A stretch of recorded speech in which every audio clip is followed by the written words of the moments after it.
सर्वदलीय बैठक आज चल रही है।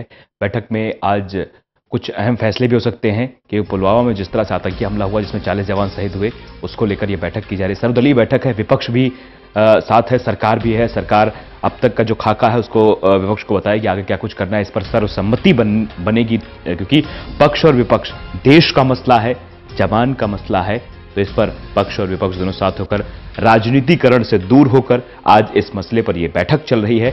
गृहमंत्री राजनाथ सिंह ने यह बैठक बुलाई है, उनके आवास पर यह बैठक चल रही है और इस बैठक में कई दलों के नेता शामिल हुए हैं। जैसा कि जानकारी मिली है कि कांग्रेस से गुलाम नबी आजाद जो कि नेता प्रतिपक्ष हैं राज्यसभा में, और प्रोफेसर आनंद कुमार शामिल हैं कांग्रेस की तरफ से, और भी जितने नेता हैं वो शामिल हो रहे हैं। और इस बैठक में साफ तौर पर सर्वसम्मति बनने की बात बताई जा रही है और यह भी कहा जा रहा है कि इस बैठक के जरिए आगे की रणनीति पर चर्चा करना है, आगे क्या कुछ किया जाना है उस पर भी चर्चा करनी है। और साफ तौर पर सेना का मसला, जैसा कि उरी हमले के बाद हुआ था सर्जिकल स्ट्राइक पर, विपक्ष का रवैया कुछ और रहा, सरकार का रवैया कुछ और रहा। ये तस्वीरें हम आपको दिखा रहे हैं वहां की। ये नेता जो शामिल हो रहे हैं,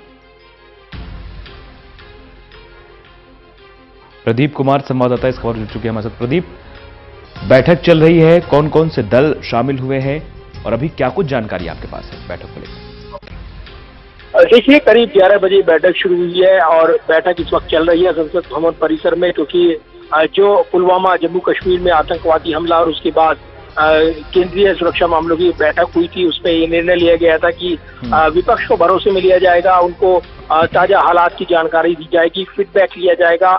लिहाजा ये बैठक गृह मंत्री राजनाथ सिंह की अध्यक्षता में बुलाने का फैसला सरकार ने किया था। आज बैठक की हो रही है संसद भवन परिसर में।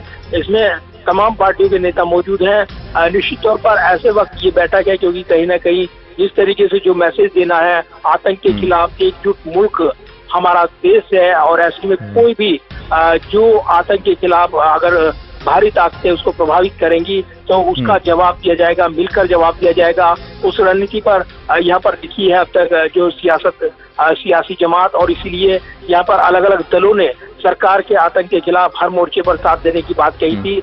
दूसरी तरफ जिस तरीके से जो अलग अलग इस आतंकवादी हमले के बाद सरकार को रणनीति बनानी है, जिस तरीके से पाकिस्तान को अंतर्राष्ट्रीय पटल पर अलग थलग करना है, वो मुहिम शुरू की गई है। इसके अलावा मोस्ट फेवर्ड नेशन का दर्जा कल ही वापस लेने का ऐलान हुआ था। जो बैठक हुई थी सुरक्षा मामलों की कैबिनेट बैठक, उसमें निर्णय लिया गया था। ये कदम उठाए गए थे सरकार की ओर से। प्रधानमंत्री ने कई मंचों से ये कहा है कि जो भी इस आतंकवादी हमले के पीछे हैं उनको उनके अंजाम तक पहुंचाया जाएगा। सीधे तौर पर एक बड़ी चुनौती यहाँ पर आतंकवादी हमले के बाद दिखाई देती है।